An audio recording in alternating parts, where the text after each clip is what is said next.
Assalamu alaikum dostlar. Yağdaylar. Buğday mı yağdaylar?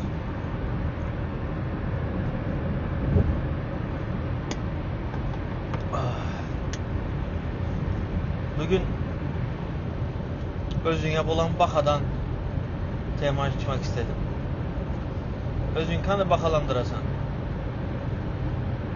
Tapuştun bazarda bir tavar bulan bulsan. Kaysi segmentte özün görertin mi? Bunu ne biçim aydatman dostlar?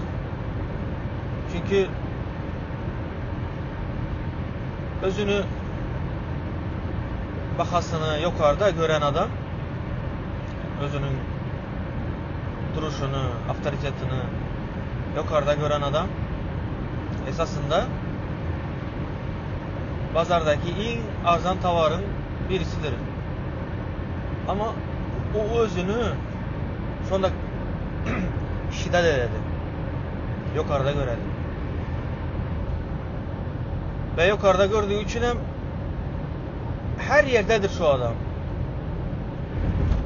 Her uruşun içinde, her konfliktin içinde illaki de şu adam vardır. Burnunu sokup baradı. Bakası hakikatten özünü yukarıda, yani özünün bakasını yukarıda gören bir kişi o hiç kaçan her sese yürüp var mıydı? Onu geçtim.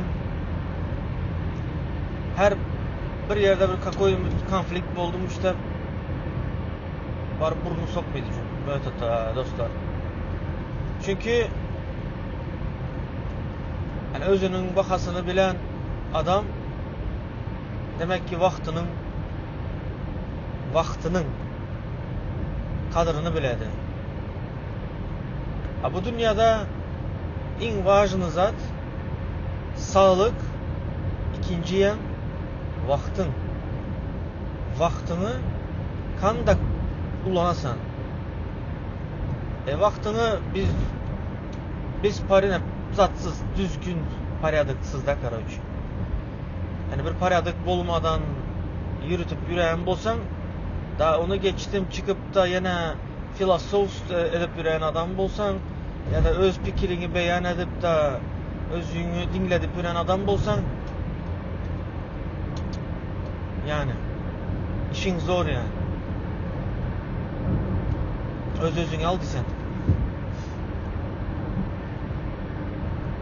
Günün sonunda bu garademede duran adam tipi olasın. Yani belli bir zat açelle, bir zat hoşuna gidedi. Ettiğin iş, ettiğin zat. Ondan sonra sıkılasan. Onun için dostlar öz bakanı götürmek için ne yapmamız gerekiyormuş? Nimşetmeli. Tavarını bir şey dediler. Pazarda stop bakası göterilsin. Azaltıradılar. Defitsit dediler. Defitsit edilen defitsitli tavar ne olmuş? Değer yükseledi. Bakası göterildi. Ama ona kadar desemem izaliyoruz edemem o kamin bir yıl sonra çıksan yine şu boş düşüncen, dünya karayışın bile mesela onda olmaydı. Bunun için özünü doldurmalı. Daha öyle. Başka türlü olmaydı bu iş. Ondan sonra da Kerim bilen yaplaştık geçenlerde. Diriliş bilen. Öyle yaplaştık da yani bu yazık zaman o etti. O ben düşündüm bu yazıkta bir zaman o etti. Ne düşündüm? O fikir ettiğini ben anlamadım ama ben anladım. O sorun yok. Problema yok. Aramızda. Prosto niyetine düşündüm ve prosto şuradan aydı şunu bilip kalsın. TikTok'a efire çağırdı. Karaçı. Gel efire dele haftada bir gün iki gün Ben TikTok prinsipiyelini kullanım ben dostlar. Sebebi dünya karayışı dağır adamlar oturduğunu aydama. Avuyamay dedi ki şu yere gelip özün bildiğini ait. No, ben diyorum ki yok, ben istemiyorum oraya. Sen aydı ver Dotman.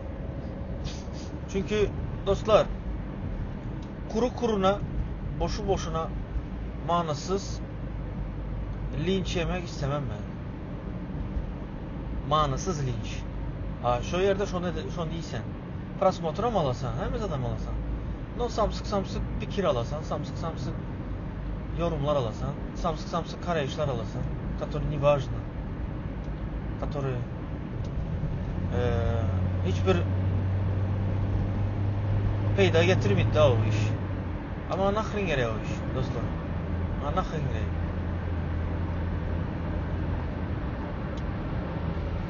Gerek adam etsin.